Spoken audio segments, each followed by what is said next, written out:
1,00,000 మంది శివభక్తులతో కలిసి మహారుద్రాక్ష పూజలో పాల్గొనండి. వెంటనే కాల్ చేసి మీ పేరును నమోదు చేసుకోండి. నమస్తే రమగారు. నమస్తే జయ. రమగారు, కొన్నిసార్లు ఇంట్లో ఏం చేసినా కలిసి రావట్లేదు అనుకుంటూ ఉంటాం. ఎక్కడ తప్పు జరుగుతుంది, ఏం చేయాలి, ఎట్లా ముందుకెళ్ళాలి, రకరకాల ఆలోచనలు, సలహాలు, సూచనలు తీసేసుకుంటూ ఉంటాం. ఏదో సగం సగం చేస్తాము, మళ్ళీ ఇది కాదని ఇంకొక చోటకి అట్లా వెళ్తూ ఉంటాం కదా. అసలు ఎలా ఉంటే మన ఇంట్లో ఇల్లు అంటే కలిసి వస్తుంది అనుకోవటానికి లక్షలు లక్షలు వచ్చే ఎక్కర్లేదు, హ్యాపీగా సాఫీగా జరిగిపోతే చాలు అనుకునే వాళ్ళు కూడా చాలామంది ఉంటారండి. హ్యాపీగా జరిగిపోతే చాలు అనుకునే వాళ్ళకి ఇబ్బందే లేదు. అలా కాకుండా కలిసి రావట్లేదు, బిజినెస్ పెద్దది పెట్టారు, కలిసి రావట్లేదు. ఎప్పుడు కూడా థింక్ బిగ్ అని ఒక పదం వింటుంటాం మనం. అవును కదా. అవును. గెయిన్ స్మాల్ అనేది ఒకటి యాడ్ చేసుకోవాలి. దానికి చిన్న చిన్నవి లాక్కోండి. ఆలోచనలు పెద్దగా ఉన్నా థింక్ బిగ్ మనం అందరం పెట్టుకునే క్యాప్షన్ మన ఇళ్లలో కొన్ని చోట్ల కాగితాలు అంటించుకుంటూ ఉంటారు. Think big, do it now, అవన్నీ ఉంటాయి. అవునవును. డూ ఇట్ నౌ ఉంటుంది, థింక్ బిగ్ ఉంటుంది. గెయిన్ స్మాల్, చిన్నవి సంపాదించు. చిన్న చిన్న సంతోషాలు, చిన్న చిన్న ఆనందాలు, చిన్న సహాయాలు, చిన్న రాబడులు. 10 చిన్న రాబడులు ఒక పెద్ద రాబడితో సమానం. తలా ఒక చోట నుంచి 10,000, 8,000 చొప్పున వస్తే 10 చోట్ల నుంచి వస్తే అది 80,000 లేదా 1,00,000 అవుతుంది. ఎప్పుడు కూడా కలిసి రావట్లేదు అనుకున్నప్పుడు పెద్ద వాటికి పెళ్ళొద్దు. ఇది చాలా పాత ఉపాయం చేయ. పాత కాలంలో ఎలా చేసేవాళ్ళు, చాలా బహుపాతది కాణీలు, అర్ధనాలు, దమ్మిడీలు ఉండే రోజుల్లో మనం కూడా ఇప్పుడు చేస్తూ ఉంటాం. చాలామంది కనెక్ట్ అవుతారు ఈ పాయింట్కి. 10లు, 20లు, 8లు, 5లు, 8లు ఉండవు మనకు, 5లు, 10లు, 20 నోట్లు ఉంటాయి. వీటన్నింటి ఒక దాంట్లో పడేస్తారు, అవి ముట్టుకోరు.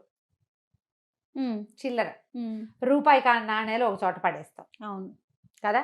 ఒక 1000 నోటో, ఒక 500 నోటో, ఒక 2,000 నోటో అలా పడి 1000 నోట్లు ఉన్నాయి మనకి, లేవు. 2,000 నోటు ఉంది, 500 ఉంటుంది. వాడేశాక చిల్లర వస్తుంది కదా. ఈ చిల్లరని ఒక చిన్న పర్సులో పెట్టి పక్కన పెడుతూ ఉండటం. చాలా అవసరమైతే కానీ అవి ముట్టుకోకుండా ఉండటం. ముంతల్లో డబ్బులు వేయటం. ఇది ఇంటికని, ఇది సత్యనారాయణ వ్రతానికని, ఇది ప్రయాణానికని. అందులో ఎంత పడితే అంత పడుతుంది. ఆ పడుతూ ఉంటుంది. సంవత్సరం తిరిగాక మనం ఇంత సేవ్ చేసామా అనిపిస్తుంది. చిన్న చిన్న మొత్తాల్లో మదుపులు పెట్టడం, ఇలాంటివి మనకేంటంటే తర్వాత కాలంలో హెల్ప్ అవుతాయి. ప్రధానంగా పక్కన పెట్టడం అనేది ఒక మైండ్ సెట్ ఉంది చూడు, అది మనకి కలిసి రాని రోజుల్లో హెల్ప్ చేస్తుంది. కలిసి రాకపోవటం అనేది సమస్యే, కానీ మైండ్ సెట్ మార్చుకుంటే మనకి కలిసి రాకపోయినా కలిసి వచ్చినట్టే. కోట్లు కలిసి రావు, లక్షలు కలిసి రావు. ఇప్పుడు కోట్లు ఎవరికి ఉంటాయి ఐడియా? లక్షల్లో సంపాదించే వాడికి కోటి ఐడియా ఉంటుంది, వేలల్లో సంపాదించే వాడికి లక్ష ఐడియాలో ఉంటుంది. అంతే కదా. ఒక 30,000, 50,000 సంపాదించుకునే వాళ్ళకి 1,00,000 జీతం ఎప్పుడవుతుందా అని చూస్తారు. అవునండి. ఆ 1,00,000 అయ్యాక ఏమేం చేయొచ్చో ఆలోచిస్తారు. కానీ 50,000 జీతం ఉండగా మనం ఏం చేయగలుగుతున్నామో 1,00,000 వచ్చాక కూడా మనం అదే చేయగలుగుతాం. ఎందుకంటే మనకి పక్కన పెట్టడం ప్రాక్టీస్ లేదు. ప్రతిదీ పక్కన పెట్టడం ప్రాక్టీస్ చేయండి, కలిసి వస్తుంది గ్యారంటీగా. అది ఎక్కడి నుంచి స్టార్ట్ చేయాలి తెలుసా? మూకుడులో వేసే నూనె నెంబర్ 1. తాలింపు దినుసులు అన్నీ పొయ్యొద్దు, ఇన్ని వేయండి, ఇంకో రోజుకుంటుంది. బియ్యం డబ్బా నిండా పోయకుండా అన్ని గింజలు వెనకేయండి. మనం చిన్నప్పుడు చెప్పేవాళ్ళు, నీకు గుర్తుందా? సంచిలో వెనకాల ఉంచాలి, డబ్బా ఖాళీ చేయొద్దు. దాని వెనకాల ఉన్న విశ్వాసం ఇదే. అవును. ఏది ఖాళీ చేసేయకూడదు, డబ్బులన్నీ అవగొట్టేసుకోవద్దు, ఎంతో కొంత ఉంచుకోవాలి. ఆ ఉంచుకోవటం మనకి పసుపుకి, కారానికి, ఉప్పుకి, నూనెకి, బియ్యానికి చెప్తారు. అప్పుడు పరిస్థితులు వాటి మీదే ఉండేవి. ఇప్పుడు మనం డబ్బుల్లోకి వచ్చాం. ఇదివరకు డబ్బు గోల లేదు, వస్తువు గోల ఉండేది. అప్పుడంతా వస్తుభ్రాంతి, వస్తువు మార్పిడే కదా ఉండేది. అవునవును. వస్తువు ఉంటే డబ్బులు, రూపాయి నాణ్యం లేకపోయినా మన దగ్గర, మన ఇంట్లో పప్పు, ఉప్పు, బియ్యము ఉంటే ఒక తోటకూర వండుకునైనా రోజులు గడిపేసేవాళ్ళం. ఆ కూర కూడా తోటలో పండేది, దొడ్లో పండే తీసుకునే. దాన్ని ఏమంటారు, పునర్నవ, తర్వాత గంగవావిలి, ఇలాంటివి రోడ్డు మీద వాటి ఇష్టారాజ్యంగా పెరిగేవి. గుప్పెడు ఆకుకూర ఉంటే చాలు, పెరట్లో ఒక కాకరపాదు ఉంటే చాలు, లేదా ఊరగాయ, సంవత్సరానికి ఒకసారి ఊరగాయలు పెట్టుకునేవాళ్ళం. అవును. చింతకాయ పచ్చడి నూరుకునేవాళ్ళం, లేకపోతే చింతపండు పచ్చడి నూరుకుంటాం. వస్తువు ఉంటే డబ్బక్కర్లా. మనకి ఇప్పుడు వస్తువులున్నా, డబ్బులు అత్యంత అవసరం. ఇదివరకు సింపుల్ లివింగ్, అందుకని ఇవి చెప్పేవాళ్ళు. ఇప్పుడు మనకేంటంటే డబ్బు అవసరం హెచ్చు, ఖర్చులు ఎక్కువ. ప్రతిసారి మీరు ఒక ట్రిప్పు 25,000 అనుకున్నారు, 20లో తెమల్చండి, 5 పక్కన పెట్టుకోండి. ఒక ఫంక్షన్ 1,00,000 అనుకున్నారు, 80లో తెమిల్చేసేయండి. 1,00,000 అనుకున్నాం కాబట్టి 1,00,000 ఖర్చు పెట్టేసే మైండ్ సెట్లోంచి బయటకు వచ్చేయండి. అప్పుడు మీకు కలిసి వస్తుంది. ఏదైనా అంతే, సహాయం చేసేటప్పుడు ఫుల్గా చేయండి, ఖర్చు పెట్టేటప్పుడు 80% ఖర్చు పెట్టండి. అది కష్టకాలంలో కలిసి వస్తుంది కదా రమ్మగారు? బ్రహ్మాండంగా కలిసి వస్తుంది. మీకు తగ్గటం వచ్చు కదా, తగ్గించుకునే మైండ్ సెట్ ఒకటి ఉంటుంది చూడు, అది నీకు హెల్ప్ అవుతుంది. 10,000 తెచ్చుకునే కుర్రాడు ఉంటాడు, వాడు 8,000 మొత్తం ఫిట్ చేసేస్తాడు. ఆ 2 పక్కన పెట్టుకుంటాడు. ఒక నెల జీతం రాకపోయినా మెల్లిగా దీన్ని ఆ 8,000లో చేయగలిగేవాడు 6,000లో చేయలేడా? ఖచ్చితంగా చేసేస్తారు. ఈజీ కదా. ప్రతిదీ ఇలా. ఇప్పుడు ఇంట్లో కలిసి రావటం అంటే ఒక్క మగవాడితో అవుతాయా ఇవి? పోనీ ఒక్క ఆడదానితో అవుతుందా? కాదు, 2 ఇద్దరు ఇలాంటి మైండ్ సెట్ తోటి ఉంటే కలిసి వస్తుంది. ఆడవాళ్ళు కనుక ఇంట్లో ఖర్చులు పొదుపు చేస్తే, ఎవ్రీ ఇయర్ బర్త్డే చేస్తాం, ఈ సంవత్సరం మనకు కలిసి రాలేదు, డబ్బులు టైట్గా ఉన్నాయి, బర్త్డేని మినిమైజ్ చేయండి. పిల్లలు హర్ట్ అవుతారు, ఫీల్ అవుతారు అనుకోవద్దు, మార్చండి మోడ్. పిల్లలు కూడా మార్చాలి. పిల్లల్ని కూడా మార్చాలి. ఈ బర్త్డే ఈ హడావిడి కాకుండా ఈ సంవత్సరం ఎవరికైనా హెల్ప్ చేద్దాం, ఏదైనా ఒక అనాథాశ్రమానికి వెళ్దాం, ఏదైనా ఒక వృద్ధాశ్రమానికి వెళ్దాం, ఏదైనా ఒక గుడికి వెళ్దాం, ఏదైనా ఒక తోటకి వెళ్దాం, ఎక్కడైనా మూగజీవాలు వాటికి ఏమైనా సహాయం చేద్దాం. అలా మోడ్ ఆఫ్ సెలబ్రేషన్ని మార్చి ఖర్చులు తగ్గించుకోండి. ఇవి ఏమవుతుందంటే దీనివల్ల మీ మైండ్ సెట్ కూల్గా అవుతుంది, కలిసి వస్తుంది ఆటోమేటిక్. ఎప్పుడు కలిసి రాకపోవటం అనేది ఎక్కువ కాలం ఉండదు. సంవత్సరం తిరుగుతుందా, ఏడాదిలో 4 ఋతువులు 6 ఋతువులు మారిపోతాయి, 3 రకాల సీజన్స్ మారుతాయి. నీ ప్రమేయం ఏం లేదు, ఆటోమేటిక్గా వెళ్ళిపోతుంది. కష్టకాలం మెల్లిగా ఇలా ఓర్చుకుంటే ఆటోమేటిక్గా వెళ్ళిపోతుంది.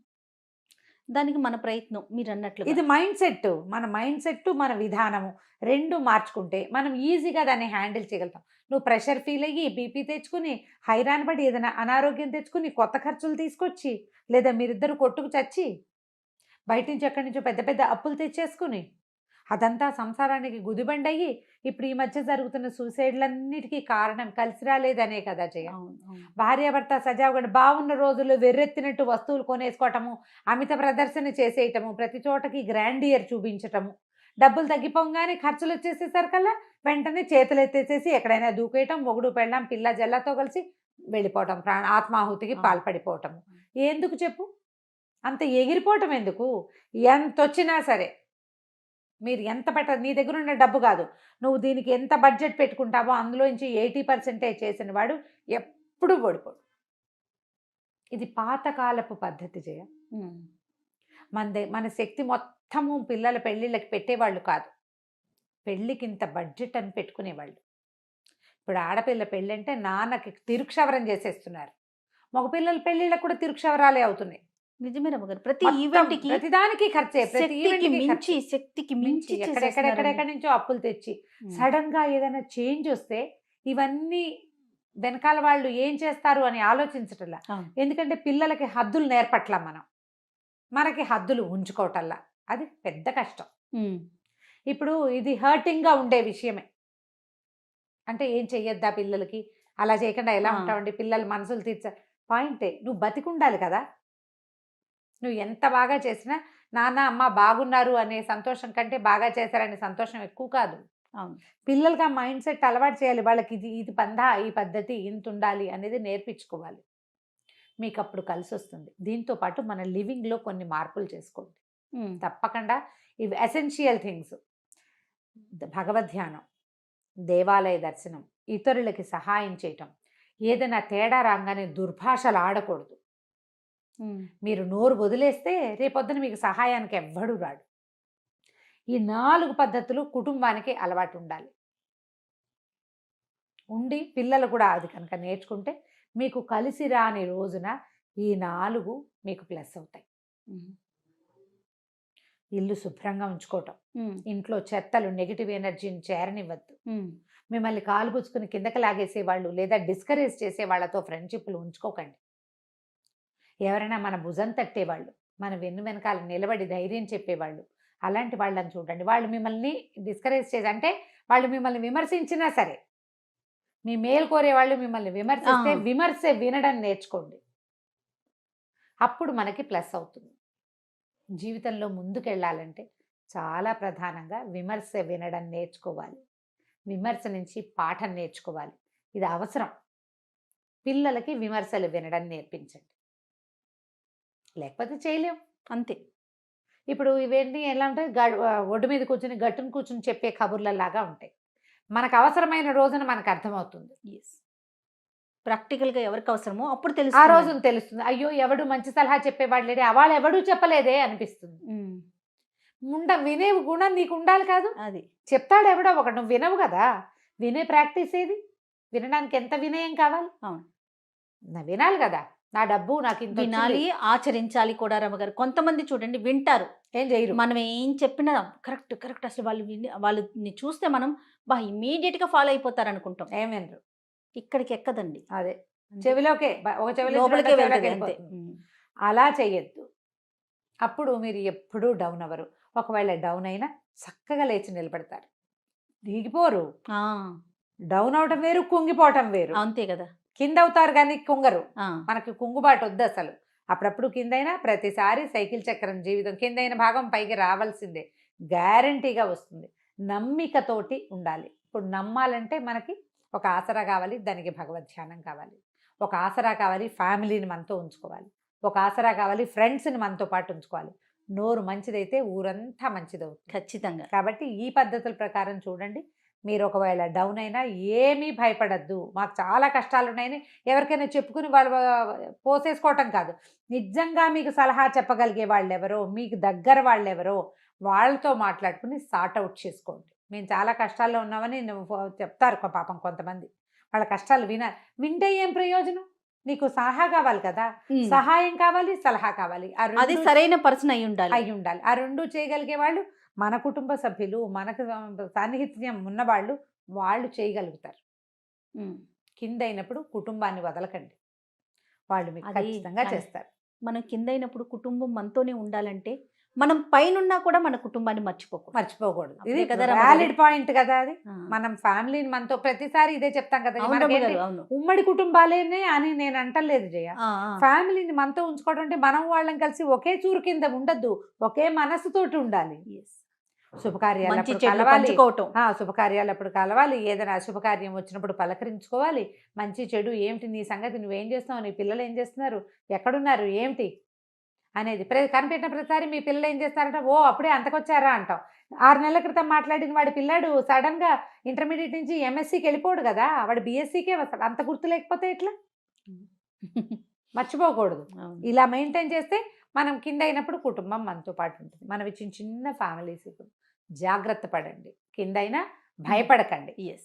కుటుంబాన్ని మన ఆసరాగా తీసుకోవాలి. తప్పకుండా రమ్మగారు. నమస్తే. నమస్తే.